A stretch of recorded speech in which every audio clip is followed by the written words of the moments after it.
Me da mucho gusto ver aquí, wow, son 79, es un buen quórum.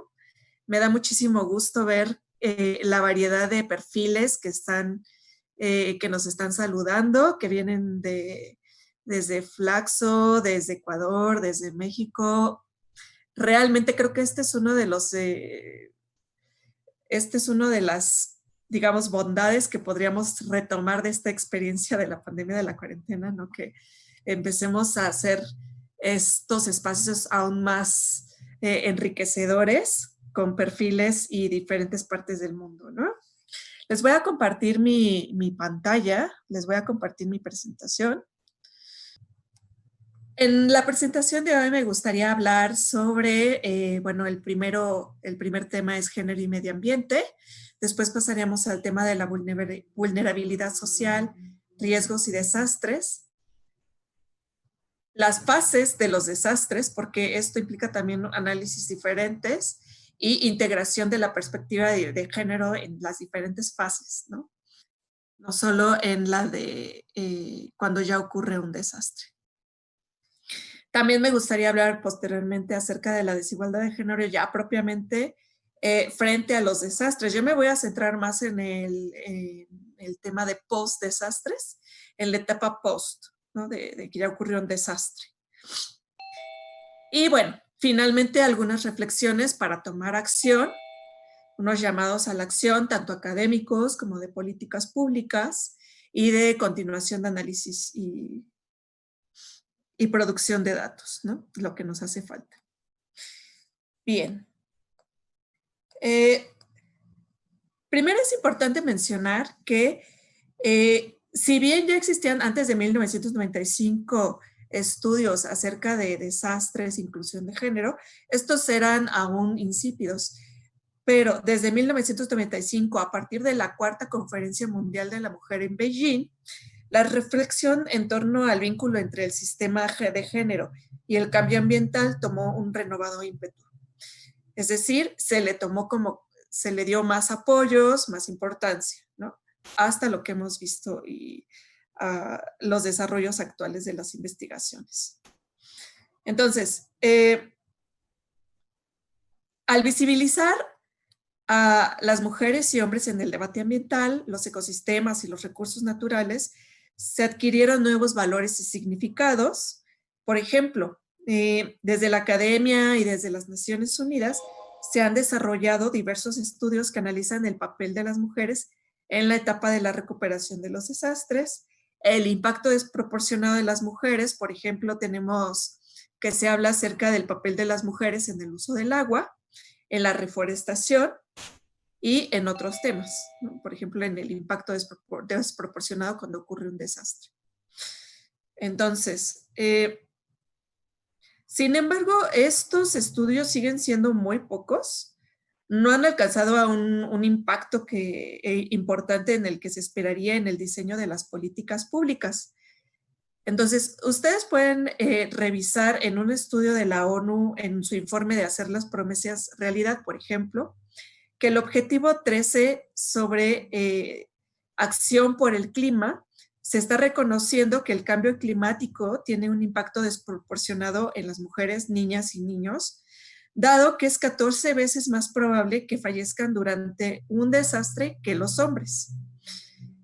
Y bueno, esta situación lo pudimos comprobar de manera más cercana en el año 2017, cuando se reportó un mayor número porcentaje de mujeres fallecidas en México, porque de las 181 personas fallecidas, 120 eran mujeres, en comparación con 61 eran hombres. Es decir, por cada hombre que falleció, fallecieron 2 mujeres.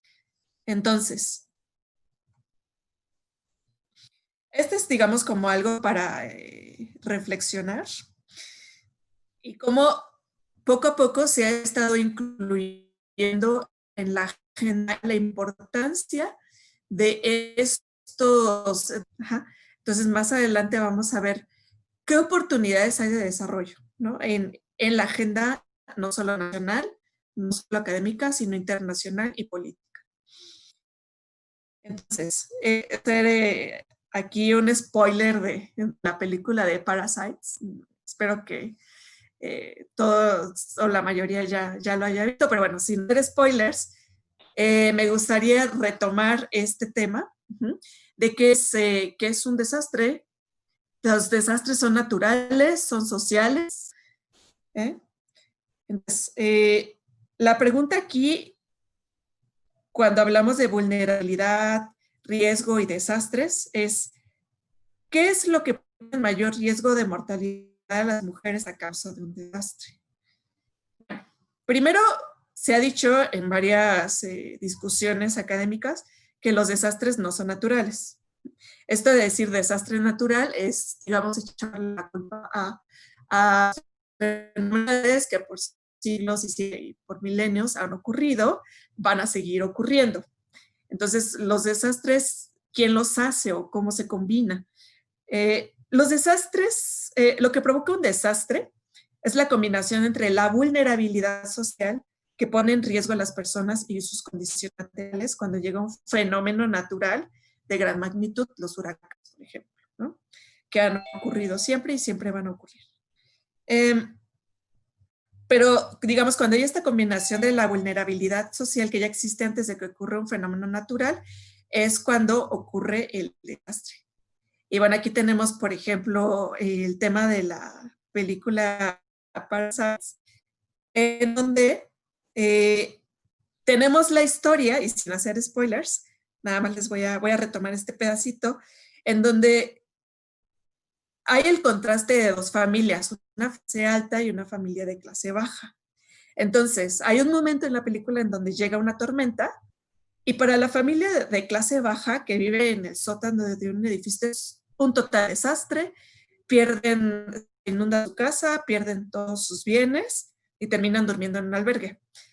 En contraste con la familia de clase alta que vive en una casa bonita, vive en las lomas, vive en una parte solo cuando llueve la misma tormenta, ellos simplemente se dedican a observarla y decir, ahí dice la señora, que esta lluvia fue una bendición, ¿no? Porque siente que limpió la calle y todo, ¿no? A ella no le afectó ni se enteró.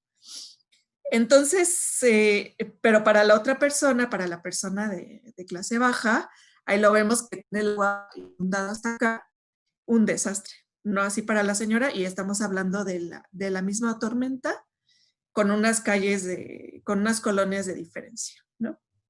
Entonces, son distintas realidades. El riesgo consiste en la forma en la cual la población se encuentra expuesta entonces a las catástrofes, a las crisis y los fenómenos que afectan a las normas y requerimientos para su reproducción en condiciones socialmente reconocidas. El riesgo también tiene una atribución de evitabilidad y predictibilidad. Ajá.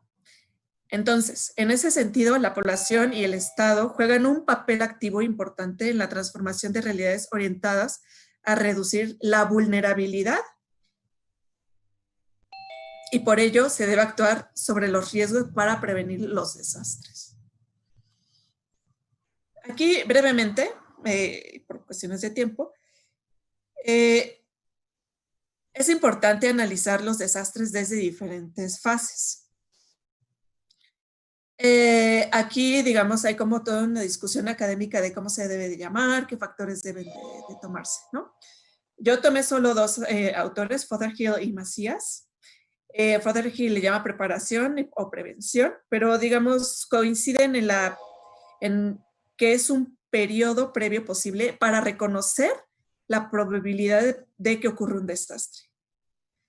Ajá, entonces aquí es cuando hay que establecer acciones socialmente organizadas, si posible, disminuir las vulnerabilidades que viven las comunidades.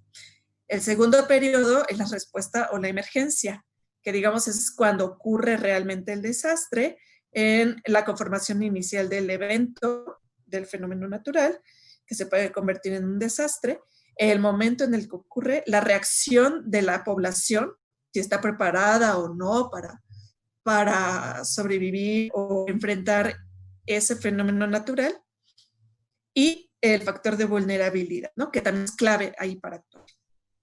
Y finalmente, la recuperación o normalización. Esto de normalización les sonará, ¿no? Muy frecuentemente ahora que estamos hablando de nuevas normalidades, ¿no? De recuperación. Entonces, aquí es importante que se identifique que hablar de la etapa de recuperación o nueva normalidad o normalización, que se pueden requerir semanas, meses o incluso años antes de que las personas, de que las comunidades puedan lograrla. Y tal vez si algún día nunca vuelva a ser igual, ¿no? Entonces, hablar de normalidades no es tan exacto, pero es un aproximado, ¿no? Entonces, la etapa post-desastre tiende a ser la más larga, la que puede durar más años. Y entre más vulnerables sean las personas, más van a tardar. Ahora, aquí ya me hablado de la desigualdad de género frente a las, hablamos de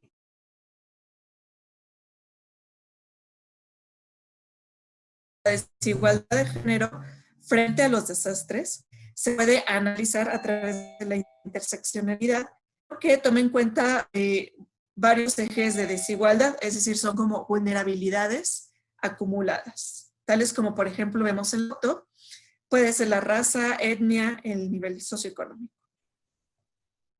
En este caso, las vulnerabilidades se acumulan poniendo a las mujeres en un mayor riesgo de vivir un desastre. Por ejemplo, en esta imagen, aquí podemos ver las vulnerabilidades acumuladas sociales, igualdades de género, ser indígena, ser joven, con un nivel socioeconómico bajo y con hijos menores de 12 años. Ahora, propiamente, la desigualdad de género, y no voy a andar mucho, solamente quiero mencionar que en las cuestiones de desigualdad de género, también implican un desacceso a recursos materiales y simbólicos.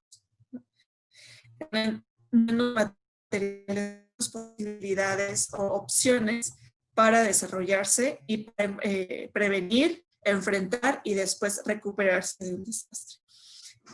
Aquí quiero mencionar que hicimos, la doctora yo, un estudio analizando una fuente de datos empleada de la Encuesta Nacional sobre la de vida en los hogares, sí, que es la ENVI 2000, disculpa 2009, 2010, no sé. Sí, dime. Se está cortando el audio. Te propongo que apagues tu video y nada más pongas tu presentación y tu voz. A ver si con eso mejora. Sí. A ver, ahí me dicen. A ver, ¿Sí? yo creo que ¿Escuchan? Sí. Sí, ¿lo intentamos? Lo intentamos, sí, perfecto. ¿Sí? Ah, ok. Perfecto, gracias. En este estudio nos dimos cuenta que después de la revisión literaria, después del análisis de bases de datos de otras fuentes, en México nos dimos cuenta que en México realmente no hay estudios cuantitativos acerca del análisis de estos temas. Hay varios estudios cualitativos, también son pocos, y mucho menos cuantitativos. Entonces, para el análisis de datos de género y de desastres, usamos la ENVI. Fue la única encuesta que encontramos en México que se aproxima al tema de desastres. Y bueno, nos dimos cuenta que también hacen falta más encuestas de este tipo que nos den luz sobre los impactos de los desastres y bueno, de esta manera poder hacer un análisis riguroso y poder prevenirlos, ¿no? En este análisis, los resultados mostraron que las jefas de hogar, porque analizamos por jefatura de hogar, sufrieron algún desastre y se ubicaban en algún rango de edad, que en promedio era a los 50 años. 8 de cada 10 jefas de hogar contaban con niveles de escolaridad primaria o menos. 2 de cada 3 2 de cada 3 hogares jefaturados por ellas tenían menores de edad, niños menores de 12 años, en donde más de una cuarta parte vivían en hogares monoparentales, en hogares ampliados. Y solo 1 de cada 5 contaba con apoyo de la pareja. 6 de cada 10 residían en zonas rurales y en promedio se contaba con menores condiciones materiales de vivienda, en comparación con aquellos que no enfrentaron estas situaciones. Entonces, estas son las coincidencias que encontramos en este estudio con los datos que encontramos. Estos componentes sociodemográficos nos permitieron distinguir diferentes condiciones de vulnerabilidad social y de género de este tipo de hogares en los que se encontraban. Y bueno, también definitivamente no hay una población homogénea que sufre un desastre. Entonces, como mencioné anteriormente, un mismo fenómeno natural experimentado por diferentes clases sociales afecta de manera diferente. En este caso, vimos que hubo un reporte de 50% y 50% de mujeres y hombres que dijeron, sí hubo un desastre por mi colonia, sí hubo un desastre en mi comunidad, pero la mayoría de las que dijeron, y sí me afectó, fueron las mujeres, no así tanto los hombres. Entonces, en América Latina necesitamos fortalecer más la producción de datos que nos permitan analizar estos factores sociales que influyen en la recuperación de estas.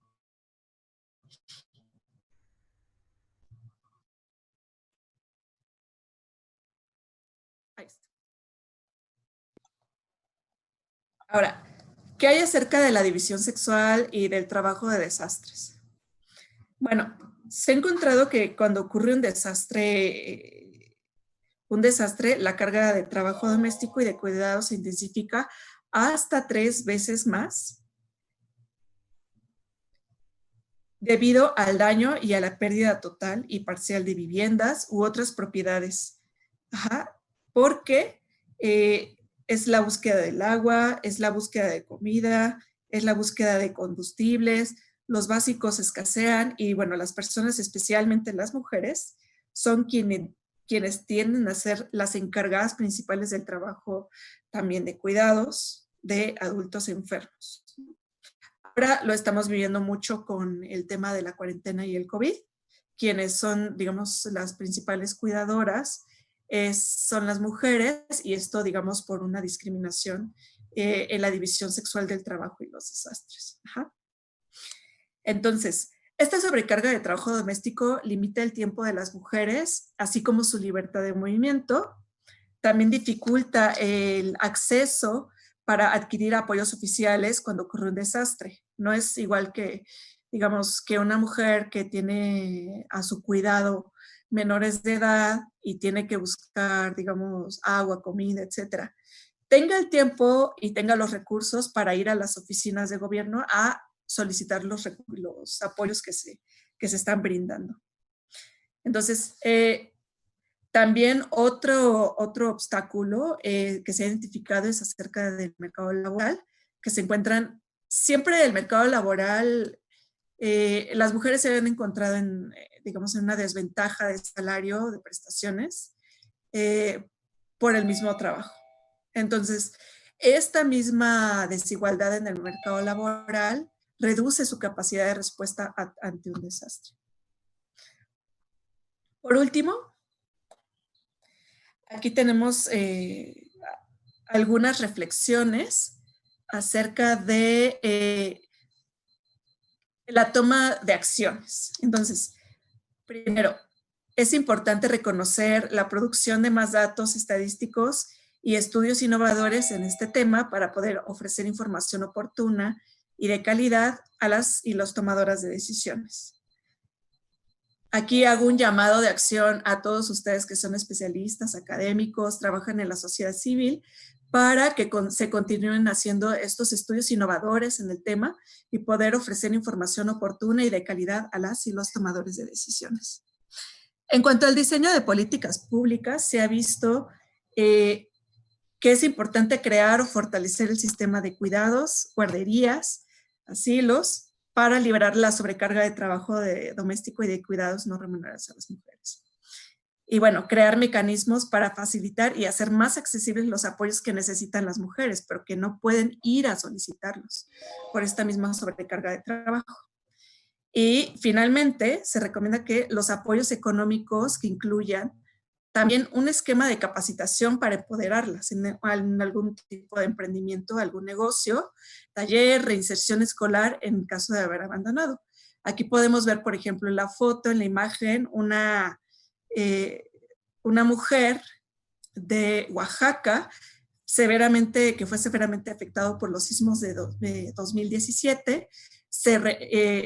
Tomó, digamos, un programa de ONU en donde se les apoyó, no solo con dinero, sino también en la capacitación de cómo emprender sus propios negocios, ¿no? Entonces, de ese desastre surgieron varias cooperativas y siguen trabajando hasta ahora y son sostenibles. Entonces, muchas gracias. Les dejo mi correo si quieren continuar, digamos, con la plática o requieren algún material, con mucho gusto estaré atenta. Gracias.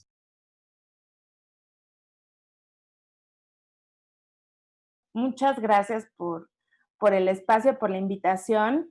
Y me gustaría hacer una petición como para arrancar, para todas las personas que están ahorita conectadas con nosotros, les pediría unos segundos que puedan abrir su video, por favor.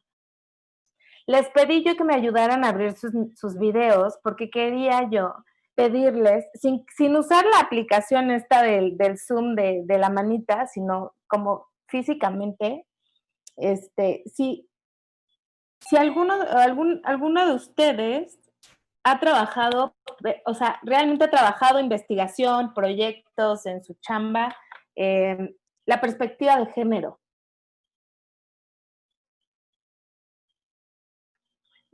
Lau, por ahí di una manita, a ver, espérenme, porque son 4 páginas, ¿no? Como 4 páginas de... Ah, ok, pero no todos tienen el video. ¿Quién ha retomado la GIR, que es la gestión integral de riesgos de desastre? Karen, ¿tú lo has retomado? ¿No? No se ve ninguna manita, ¿verdad? Levantada, ¿o sí? ¿Me escucho? ¿Sí? Ok. Ah, ¿y quién ha retomado temas de ciudad en sus proyectos? Ahí sí ya somos más, ¿no? Ahorita van a ver por qué les estaba preguntando eso. Eso era todo. Quería yo como identificar un poquito más para poder hacer algún énfasis en la presentación.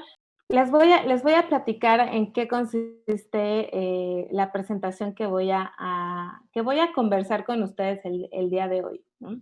En realidad la idea es que sea pues, más una especie de plática.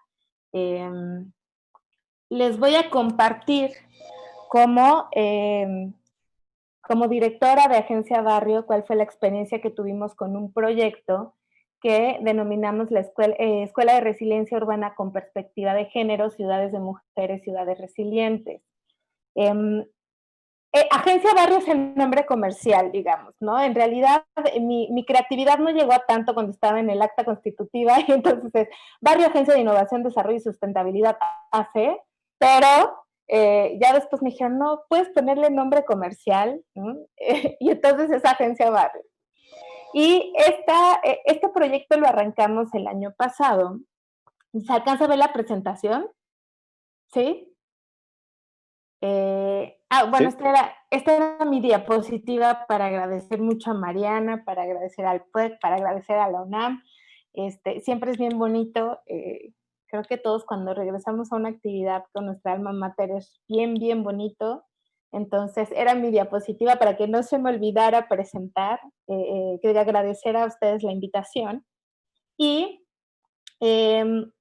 justo, pues la idea era poder reflexionar más allá de la construcción, digamos, conceptual de la perspectiva de género en la gestión integral de riesgos de desastre, también tiene que ver mucho con, ok, ya lo tenemos claro, ya integramos, ¿no? De manera individual la perspectiva de género, y cuál es el siguiente paso y cómo podemos hacer de alguna manera como realidad o de manera más tangible esto de la perspectiva de género, porque sigue siendo todo un reto, ¿no? Sigue siendo todo un mundo por explorar y es la verdad.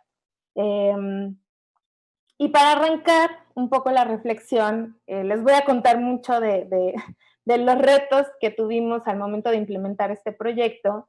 Es platicarles qué es, miren, yo y mis anuncios. ¿Ah? No vaya a aparecer otra cosa. ¿Qué es Agencia Barrio? ¿Y a qué nos dedicamos como Agencia Barrio? Porque a partir de aquí se va a explicar mucho de los retos que vienen después. Agencia Barrio es una organización de la sociedad civil y nos dedicamos a hacer una especie de caja de herramientas para proyectos de desarrollo urbano. Nosotros nos enfocamos a colocar el enfoque social, digamos, a integrar las disciplinas sociales a los proyectos de desarrollo urbano y tenemos dos líneas de acción o dos estrategias que son nuestra especialidad. La primera son procesos participativos, es decir, nos encanta el trabajo en comunidad, y la segunda es la gestión y la mediación de conflictos socioterritoriales. El desarrollo urbano está teniendo o está generando reacciones interesantes entre los diferentes actores que participan, no solamente la ciudadanía o las y los vecinos, sino es un estira y aflojo impresionante entre los diferentes actores. Ya la sonrisa de Mariana me dice mucho. Entonces, en realidad, ese es mucho el aporte que nosotros hacemos como Agencia Barrio. Dentro del trabajo, digamos, que nosotros buscamos, con la que buscamos nosotros participar en estos proyectos, tiene que ver con la comprensión de que las ciudades son un escenario para el ejercicio de los derechos de todas las personas. Y una de nuestras apuestas, por supuesto, siempre ha sido la inclusión de un enfoque de derechos y una perspectiva de género en los proyectos. ¿Qué se ve en mi internet? Ya, la presentación. Y entonces a eso nos dedicamos. Y de pronto en 2019 nos encontramos con la posibilidad de impulsar el proyecto de la Escuela de Resiliencia Urbana con Perspectiva de Género, Ciudades de Mujeres, Ciudades Resilientes. Es un programa que nosotros impulsamos para el fortalecimiento de liderazgos de mujeres, en específico orientado a la gestión integral de riesgos con perspectiva de género. Lo hicimos de la mano con el gobierno de la Ciudad de México y concursamos en un programa que se llama Coinversión. Ese programa de coinversión, que es un presupuesto que es un programa ya que tiene mucho tiempo, ahora que se creó en esta administración local la Secretaría de las Mujeres de la Ciudad de México, le dieron un presupuesto para poder lanzar su convocatoria y poder cofinanciar de la mano con organizaciones de la sociedad civil proyectos. Y nosotros participamos con esta propuesta y quedamos seleccionadas, quedamos ganadoras, y entonces es como lo echamos a andar. Ahora, una vez que ya les platiqué, y bueno, Mariana un poco en la semblanza ya les comentó, el enfoque de género yo no lo adquirí en la carrera, yo no lo adquirí tampoco en la especialidad, y en la maestría tampoco, no, menos, ¿no? O sea, como que no es algo que esté dentro de la propuesta curricular. Lo hice ya en mi desarrollo profesional desde hace ya bastantes años. Fue cuando empiezo a conocer y empiezo realmente a generar esta convicción de la integración, de empezar a ver a las otras personas desde este enfoque de derechos y a reconocer y hacer visible las condiciones de desigualdad que hay a partir de una construcción social a la cual hemos llamado género. Em, en este momento, déjenme, les voy a dejar de compartir tantito pantalla, porque les voy a compartir unos videos que nos van a ayudar también a aterrizar qué es lo que Agencia Barrio, qué es lo que nosotras teníamos en nuestra propuesta como organización al momento de entrar a este tema. Y Mariana, tú me dices si se alcanza a ver bien, si... Y les quiero presentar 3 bases con las cuales nosotros diseñamos este proyecto. Y esta es la primera. Gender is one of the most widely used and widely misunderstood terms. In many places, including here in the World Bank, gender is actually associated with women. And of course, that's only part of it. Gender is about women, but it's also about men. But more fundamentally, it's about the relationships between males and females. It's about the gaps that exist between them and the inequalities that are based on the differences between males and females. In many countries around the world, the disaster risk management profession is quite male dominated. And that might actually then bias the types of policies, program design, responses that are developed in any disaster risk management framework. Because of the work that women do, for instance, in many countries, it's often informal, it's not formal, not tied to formal benefits and structures. It may be harder for women, for instance, to access different types of social protection or relief types of programs because their lives have not been part of those kinds of formal systems. Because women are lower earners than men and because they tend not to own the types of property that's really important for collateral, they may not have had access to credit, or they may not have been able to build up savings that helps them to absorb shocks as a result of different types of disasters. Often during disaster periods, women's caregiving responsibilities increase because that's part of the historic role. So suddenly they have many more people for whom they have to care. Their roles in that realm absolutely mushroom, and they may not have access to the resources that would help them with those roles.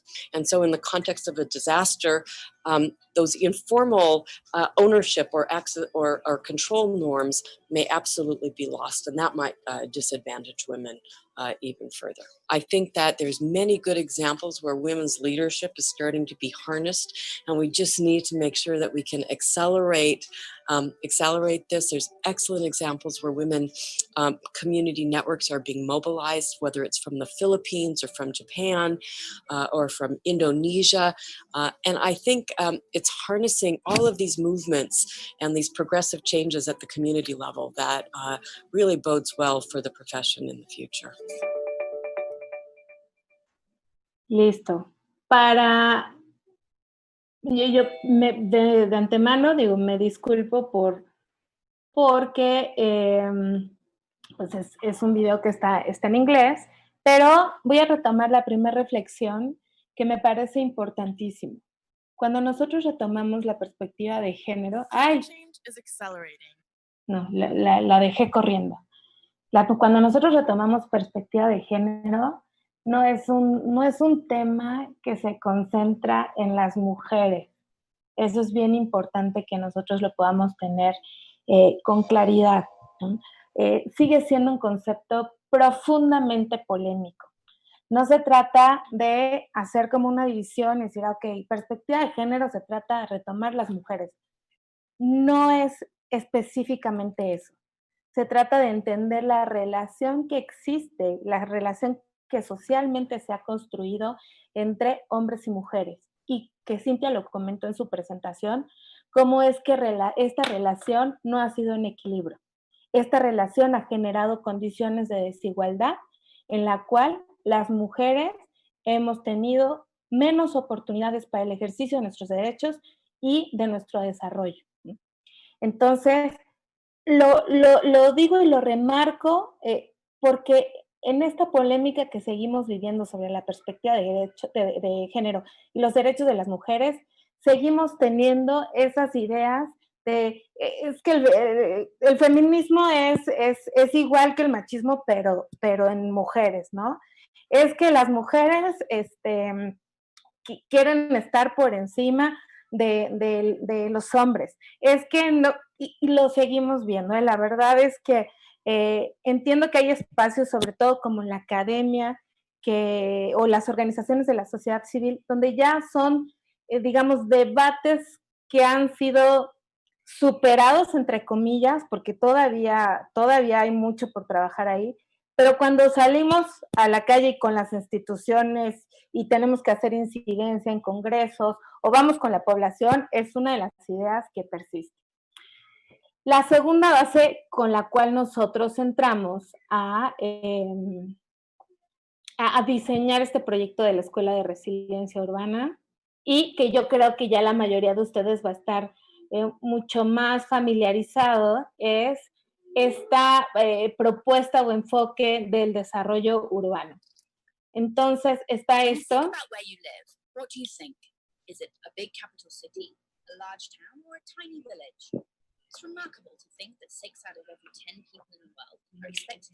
¿Se ve? Sí, se ve. The experts call this urbanization, the gradual increase in the proportion of people living in urban areas. So the thing about urbanization is that we've sort of been led to think of it as a bad thing. And it's true that cities take up approximately 2% of total land, yet they consume 60% of global energy. They're also responsible for 70% of greenhouse gas emissions and contribute to 70% of global waste. Yuck. Throughout modern history, Voy a cortarlo aquí porque es como la idea base sobre la cual quiero trabajar, y es, nosotros diseñamos este proyecto considerando y bajo este enfoque del futuro de las ciudades, y creo que la mayoría de ustedes está también como inmerso en esos temas, ¿ok? Ya vimos que las ciudades van a crecer, que para 2030 la mayoría de la población en el mundo vamos a estar viviendo en las ciudades, y esto está agotando los recursos naturales, y como lo comentó Cintia, los desastres no son naturales, es resultado de la actividad humana. Entonces, de alguna manera, cuando nosotros estamos haciendo el diseño de las nuevas ciudades, la gestión y la administración de las ciudades, además de considerar este aspecto demográfico de poder brindarle los servicios adecuados, viviendas de calidad, una movilidad sustentable a la población que habitamos las ciudades, también requerimos empezar a pensar en otras dos esferas. Una ciudades con derechos o ciudades de derechos, y la otra, integrar la gestión integral de riesgo. Y la tercera base sobre la cual yo iba a trabajar era la gestión integral de riesgos de desastre, pero bueno, Sin ya también profundizó en eso, entonces ya no quiero como gastar ese tiempo en el video. Y entonces, cuando nosotros diseñamos, ganamos el proyecto, ganamos el financiamiento y nos toca empezar a implementarlo, y ahí nos encontramos en 3 dimensiones. Un enfoque de derechos humanos, ¿no? Particularmente y haciendo énfasis en la perspectiva de género, un desarrollo urbano sostenible y trabajando mucho el tema de resiliencia urbana, y la tercera, la gestión integral de riesgos de desastre. ¿Y qué es con lo que nos encontramos? Que existe cada uno en su mundo. Que cuando nosotros hablamos con la Secretaría de las Mujeres sobre gestión integral de riesgos y sobre el desarrollo urbano sostenible, no.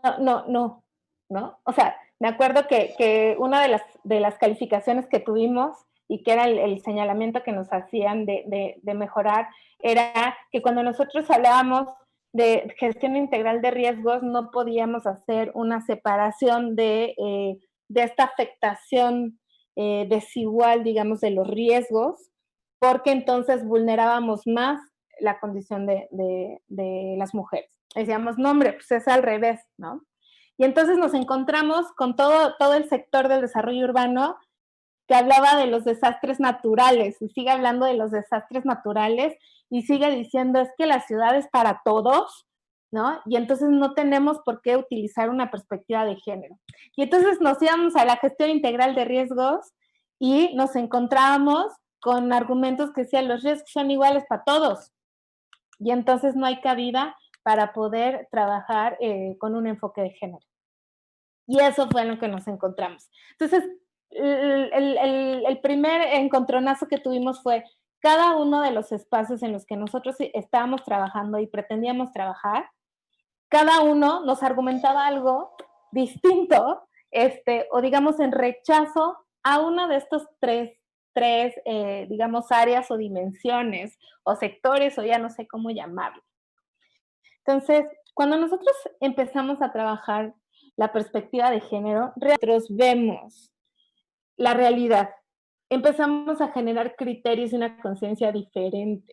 La perspectiva de género también nos ayuda a entender la incorporación de derechos que están habiendo en otras esferas.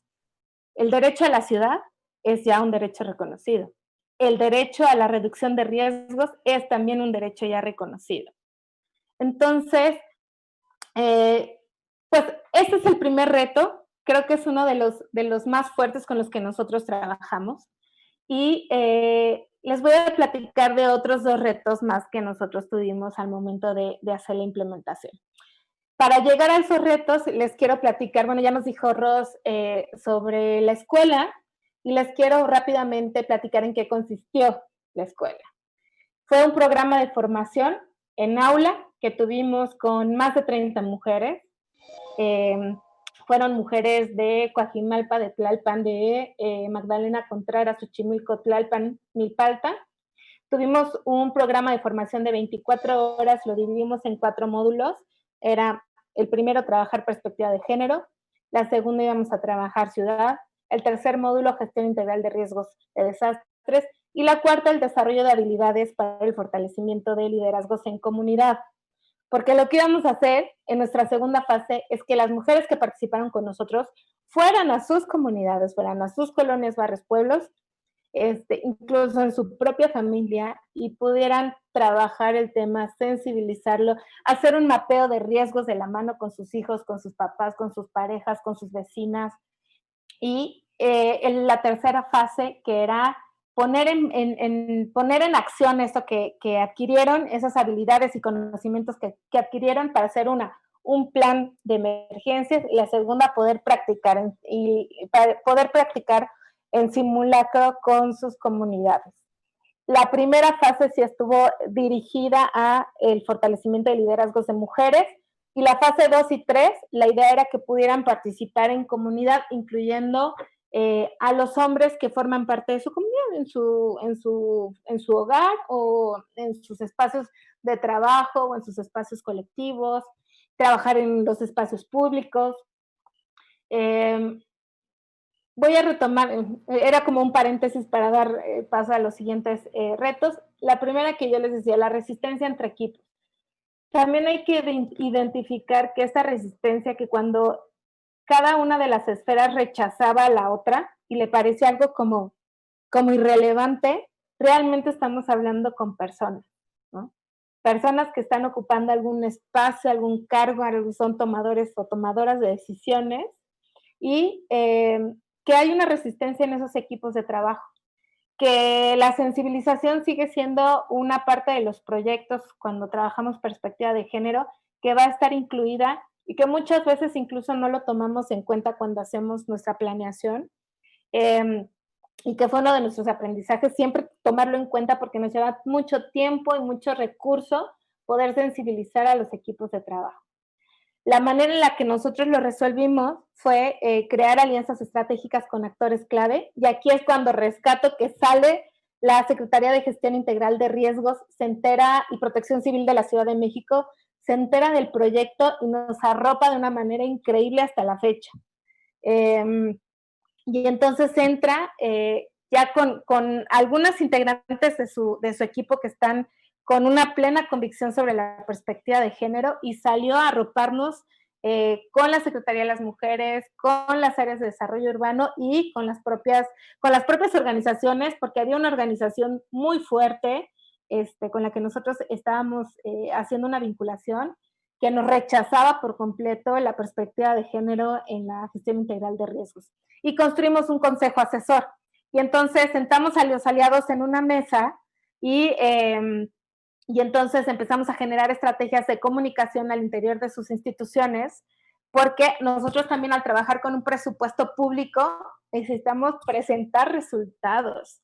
Y aunque es un equilibrio, ¿no? La Agencia Barrio también le puso lana, o sea, billuyo, no fue nuestro talento y nuestra formación, no, le entramos con lana a poder generar el proyecto, pues las administraciones y el presupuesto público te van fiscalizando peso por peso. Entonces, y que el resultado que planteaste haya sido el que tú, digamos, la meta que tú habías establecido. Y voy al segundo punto, y es el reto, yo creo que uno de los más fuertes que tiene la inclusión de la perspectiva de género en la gestión integral de riesgos y en general en la mayoría de áreas para su implementación, y tiene que ver con recursos inciertos. Nosotros contamos con el financiamiento del programa Coinversión de la Secretaría de las Mujeres. El equipo que trabajó para que esto sucediera en la Secretaría son unas mujeres muy comprometidas, pero las estructuras burocráticas eran terribles, ¿no? Entonces era una pelea encarnizada por saber cuándo te iban a depositar. Y eso implicaba que o lo tenías que sacar tú de tu bolsillo, o tenías que pedir prestado, o teníamos que hacer otro proyecto, dar unos talleres, ¿no? O financiarlo de otro lado que no estaba presupuestado. Y eso es un proyecto, que estoy hablando de nuestro granito de arena que pusimos, pero es una práctica súper común, ¿no? Las propias instituciones, ¿no? O sea, los propios programas universitarios de género, ¿no? Todos, de verdad que es una lucha, porque las personas que toman las decisiones sobre etiquetar presupuestos y recursos específicos para la perspectiva de género, sigue siendo un gasto, ¿no? Sigue siendo un pedazo del presupuesto que lo ponen más a fuerza que por realmente la convicción y por entender que es disminuir la brecha, y el disminuir la brecha nos hace a todos llegar a un desarrollo. Y eso es una de las cosas que vamos a encontrar también como obstáculo para la implementación, para aterrizar la perspectiva de género. Y pues ahí lo que tuvimos que hacer fue, le puse resiliencia organizacional, que fue de verdad buscar de dónde generar los recursos personales para poder hacer frente. Mi equipo de trabajo también cobra, también porque está prestando un servicio profesional, porque la labor social o las disciplinas sociales no es que lo hagamos de agrapa, ¿no? Tampoco es que nos tienen que estar mal pagando. Eso yo creo que es una de las prácticas más terribles que hay en organizaciones de la sociedad civil. Y pues digo, en un tema de empatía buscamos la manera, pedimos un préstamo y con eso lo logramos sacar.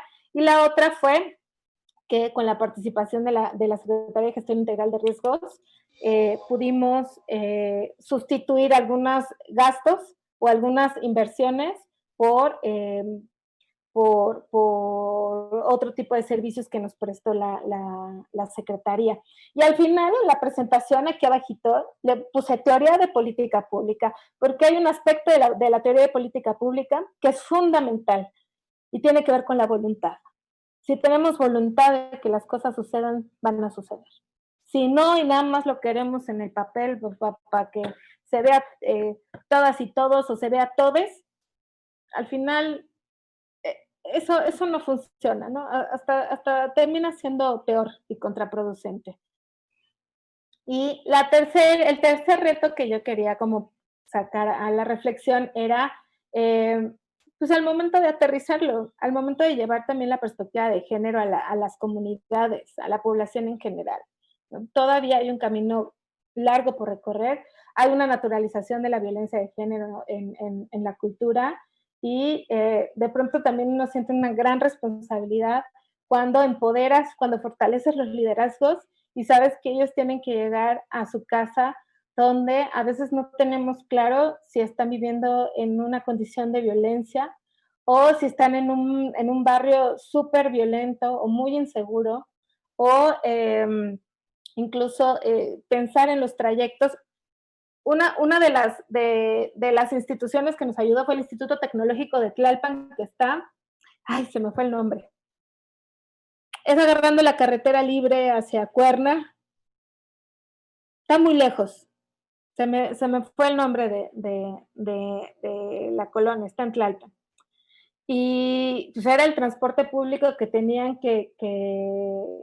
tenían que tomar para poder llegar al aula, ¿no? En el instituto y luego regresarse. Entonces, es entender que la acción que nosotros hacemos como mujeres, pues también estamos expuestas de manera cotidiana, ¿no? A estos riesgos. Y bueno, pues una de las maneras en las que nosotros aportamos es a través del fortalecimiento de habilidades, capacidades y el liderazgo de las mujeres que estuvieron con nosotras participando. Ya les estoy adelantando un poco de los resultados, ya no sé cuánto tiempo llevo, ya estoy hablando así rapidísimo. Participan en realidad como 60 personas, eran como 47 mujeres las que estuvieron con nosotros en el proceso de formación. Nosotros reportamos 30 porque fueron 30 las que llevaron todo el proceso, desde la sesión 1, o sea, desde el registro hasta el simulacro. Estas son algunas de las fotos de las sesiones que tuvimos. Se llevaron el proceso comunitario en sus 30 colonias. Se hicieron los planes comunitarios para las 30 y más, porque muchas de ellas se integraron en ese proceso, y pudimos hacer los 30 simulacros. Ahí de pronto ya no logramos hacerlos como nosotros queríamos, porque al final el tema de la burocracia fue muy complicado, pero tuvimos una exposición como un resultado paralelo, una exposición que el hecho de estar nosotros aquí el día de hoy, ¿no? Lo puse hasta el final, sigue siendo una de estos impactos que se tuvo. La voz de la experiencia de la escuela pudo estar en muchos espacios, incluso la Secretaría de Gestión Integral de Riesgos nos propuso para el Premio Nacional de Protección Civil, que van a dar los resultados en unos días. Y bueno, hemos podido estar en un montón de foros, ¿no? con esta experiencia. Recomendaciones, porque creo que muchos y muchas de ustedes van a poder tomar decisiones sobre cómo incluir la perspectiva de género, ya sea en el desarrollo urbano, ya sea en la intervención en un espacio público, ya sea en el plan de movilidad, ya sea en un programa de gestión integral de riesgos, ya sea en la investigación que van a hacer sobre la percepción de riesgos. Y es integrar la sensibilización de equipos clave y tomadores de decisiones. No nos vamos a poder todavía escapar como a esa parte, entonces hay que integrarla en la planeación y en el presupuesto. La segunda, hay que seguir haciendo incidencia en políticas públicas, particularmente garantizando el presupuesto. La tercera, que va vinculada, es agilizar y facilitar el acceso al presupuesto. Limón evidente. Agilizar y facilitar el acceso a presupuestos y programas. La cuarta, mantener el trabajo aterrizado en la gente. O sea, nosotros como agencia barrio, pues no nos gusta el trabajo de gabinete, pero entiendo que es importante realizar también mucho de ese trabajo de planeación y de análisis. Pero no olvidemos que todavía hay que dar ese paso para hacerlo tangible para las mujeres y hombres y niñas y niños. Crear espacios de innovación y creatividad que nos permitan explorar nuevas formas para la protección y garantía de los derechos de las mujeres. Y la última, mantener la energía y la actitud para crear estos proyectos. Yo creo que al final todo este rollo que me aviento es como sí los retos, pero sí motivar para decirles que dar un paso que si tienen una idea, que si tienen un proyecto, que si tienen una investigación, se puede dar el siguiente paso para hacerlo más grande, para impactar a más población, para beneficiar a más mujeres, a más niñas, a más personas en general. Entonces, que siempre hay la ruta y el camino para hacer que las cosas sucedan. Y un poco creo que al final de esa debe ser la reflexión, que no se quede en el webinar que están haciendo o en la sesión que están haciendo, sino que de verdad, si alguien ya trae algo en la cabeza y cuando suceda, no se queden con el qué buena idea, ¿no? Sino que de verdad hace falta la acción y particularmente para seguir fortaleciendo estos temas y poder hacerlos tangibles en cada uno de los espacios en los que nosotros estamos. Y ya. Muchas gracias.